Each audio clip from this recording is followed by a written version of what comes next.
নমস্কার বন্ধুরা, আপনারা কেমন আছেন? আশা করি আপনারা ভালো আছেন, আমিও ভালো আছি। তো আজকের ইলিশ মাছ নিয়ে এসে আমি কেটে পরিষ্কার করে নিয়েছি। আজকে সর্ষে বাটাই বানাবো, ইলিশ মাছে সর্ষে দিয়েই ভালো লাগে।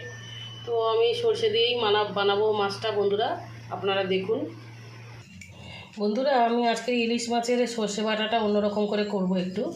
এই যে একটু কালো জিরে নিয়ে নিয়েছি, একটু গোলমরিচ নিয়ে নিয়েছি, আর তার মধ্যে এই সর্ষে নিয়ে নিয়েছি, আর কাঁচা লঙ্কা নিয়ে নিয়েছি, আর একটু নুন নিয়ে নিয়েছি। নিয়ে এবারে এইগুলো সব একসাথে বেটে নেব। কালো জিরেটা দিয়ে দিলাম বন্ধুরা। তো বন্ধুরা আমি এই মশলাটা দিয়ে দেবো, বেটে রেখেছি যেটা।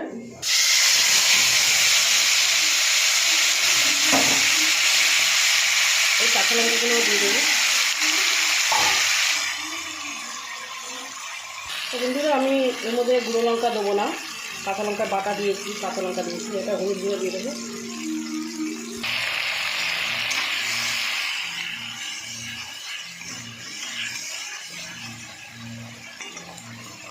তো বন্ধুরা আমি এবার মাছগুলো ঢেলে দেবো। তো বন্ধুরা আপনারা এরকম করে বানিয়ে খাবেন, খুব টেস্টি লাগবে, খুব ভালো লাগবে খেতে। কেননা একটু কালো কালো তরকারিটা দেখতে লাগবে, খেতে খুব ভালো লাগবে। আপনারা চাইলে আরেকটু কালো জিরে বেশি করে দিতে পারেন, বা শুধু কালো জিরে দিয়েও আপনারা বেটে রান্না করতে পারেন ইলিশ মাছ। ওটাও আমি একদিন করে দেখিয়ে দেবো আপনাদেরকে,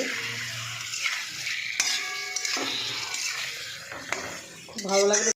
মাছটাকে আমি একটু ভালো করে কষিয়ে নেবো। আপনারা এরকম যখন করবেন মাছটাকে একটু কষিয়ে নিয়ে তারপরে জলটা দেবেন, তাহলে মাছটা টেস্ট লাগবে খেতে। মাছটা কষা হয়ে গেছে, আমি একটু জল ঢেলে দেবো।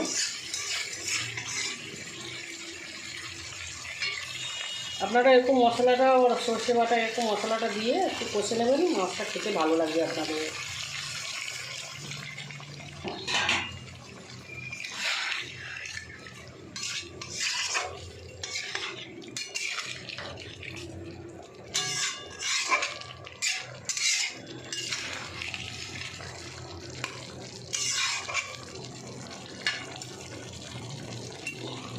তো এখানে মাছটা আছে, এখানে মাছটা ভাজা করব।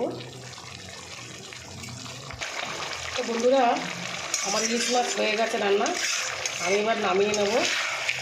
আর একটু সামান্য সর্ষের তেল দিয়ে দেবো, কাঁচা সর্ষের তেল।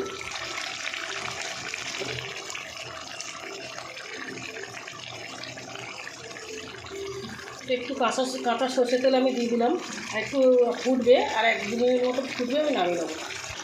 তো বন্ধুরা আমার ভিডিও যদি আপনাদের ভালো লাগে আপনারা লাইক শেয়ার কমেন্ট করে দেবেন, আর আপনারা সাবস্ক্রাইবও করে দেবেন যারা সাবস্ক্রাইব করেননি। তো আমি যেরকম বানিয়েছি আপনারা ওরকম বানিয়ে খাবেন। তো নমস্কার বন্ধুরা।